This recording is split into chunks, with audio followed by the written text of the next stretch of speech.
মিলন সরকার এবার আসছে, তাকে দেখে স্টুডেন্টরা ভয় পাচ্ছে। ভয় পাওয়ার তো কোনো কারণ নাই।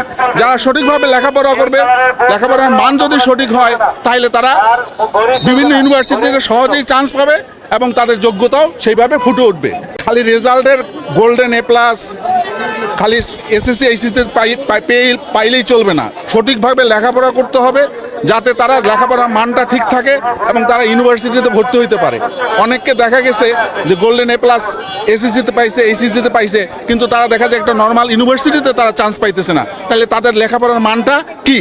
এবং অনেকেই শোনা যাচ্ছে যে মিলন সরকার এবার আসছে, তাকে দেখে স্টুডেন্টরা ভয় পাচ্ছে। ভয় পাওয়ার তো কোনো কারণ নাই।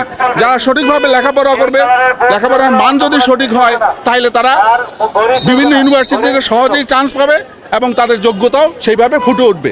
খালি রেজাল্টের উপর যোগ্যতা, এটা মনে হয় মেনে নেওয়া ঠিক না। এবং মিলন সরকার আসছে বলে সেটা ছেলেপেলেদের ভয় পাওয়ার কোনো কারণ নাই।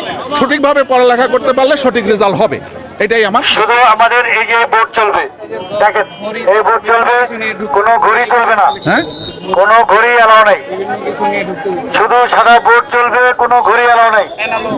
না, সেটা তাদের নিরাপত্তার জন্য তারা বলতে পারে। যেমন অ্যানালগ ঘড়ি, এটার ক্ষেত্রে এত যাচাই বাছাই করা তো সম্ভব না। আজকে ইলেকট্রনিক যুগে অনেক কিছুই ঘটে যায়, সামান্য একটা ডিভাইসের মাধ্যমে অনেক কিছুই ঘটে যায়। তাহলে কাজেই তারা যেভাবে সঠিক সিদ্ধান্ত নিয়েছে, এটা আমি মনে করি এটা ভালোই নিয়েছে।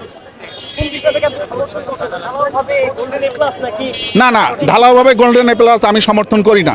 গোল্ডেন এ প্লাস সমর্থন করি ঢালাওভাবে না, যোগ্যতা অনুযায়ী যে যেরকম মান আছে সেরকম মান। ডাবল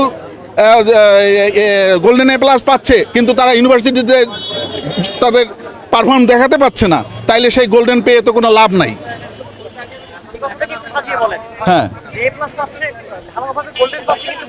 হ্যাঁ, পাচ্ছে, ঢালাওভাবে গোল্ডেন পাচ্ছে, কিন্তু সেই সমস্ত স্টুডেন্ট সাধারণ ইউনিভার্সিটিতে ভর্তি হওয়ার যোগ্যতা তাদের থাকে না। তাহলে সেই গোল্ডেন এ প্লাস এর কোনো মূল্যায়ন বলে আমি মনে করি না।